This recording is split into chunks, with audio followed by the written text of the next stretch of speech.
Hi everyone, in this video I'm going to do a brief review of Roku's third quarter earnings results, so let's get right into it. Roku's management is taking a different strategy to inflationary pressures that it's facing compared to other businesses. It's deciding to absorb the higher costs rather than pass it along to customers, and let's see the impacts it's having on its business. Overall, revenue increased by 12% in the third quarter to 761 million. Its loss from operations was 147 million. That was a dramatic turnaround from an income from operations of 69 million in the same quarter last year.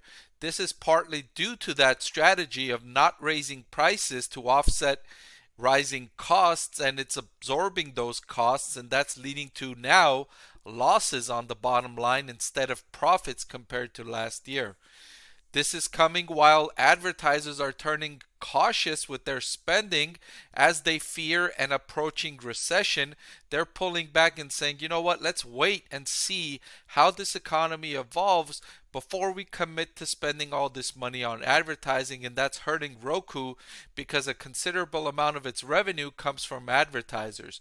Some of it comes from the sale of its player units and other sources of revenue, but most of its revenue comes from advertisers. And so as they've been pulling back, this has been hurting Roku's overall revenue growth.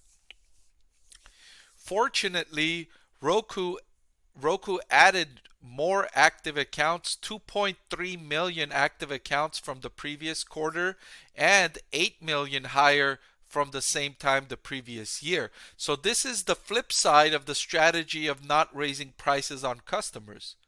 Yes, your profits are going to get hurt, but at the same time, you're attracting a lot more new customers than you might have if you did increase prices customers had to pay for your products. So it's a give and take here, and at least investors in Roku stock can observe progress in account growth to compensate for the fact that profits are declining, because perhaps longer term these customers will return to growth and return to profitability as advertisers ramp up spending again. So Roku reports revenue in two different segments. Its player segments, where it sells its units that connect to TVs and connect to Roku's platform, and then the platform segment, which is where Roku generates revenue from the activity of users on their platform. So when you get shown a commercial while watching TV on a Roku enabled TV or a Roku connected device, then Roku gets a percentage of those revenues, as well as if you purchase a streaming subscription through the Roku platform, Roku gets a percentage of that as well. So two different segments here, and Roku is willing to absorb a loss to sell you these players, to sell you these things that connect you to their platform, because they expect to generate a healthy profit when you engage with the platform over the next few months and hopefully the next few years for Roku. Unfortunately, Roku is forecasting these losses, this pain, to continue into the fourth quarter as the company continues to grapple with rising costs for its inputs and at the same time slowing advertiser demand coming from its from worries about a recession. So there isn't going to be any relief for Roku stock investors in the near term. So if you're thinking if you should buy Roku stock, is it a bargain because of these discount prices? You know, the stock is down significantly off its high as it's been facing the headwinds. And I would say not just yet.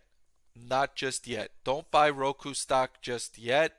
It remains to be seen how severe or if we enter into a recession and how much revenue decline the company will continue experiencing, how much operating losses it'll continue experiencing as advertisers continue pulling back on spending. So it's a difficult situation right now for Roku. It does have a couple of tailwinds. Number one being that Netflix and Disney Plus are launching ad-supported versions of their services, and so that could accelerate growth for Roku as people sign up for those services, as people get shown more advertisements.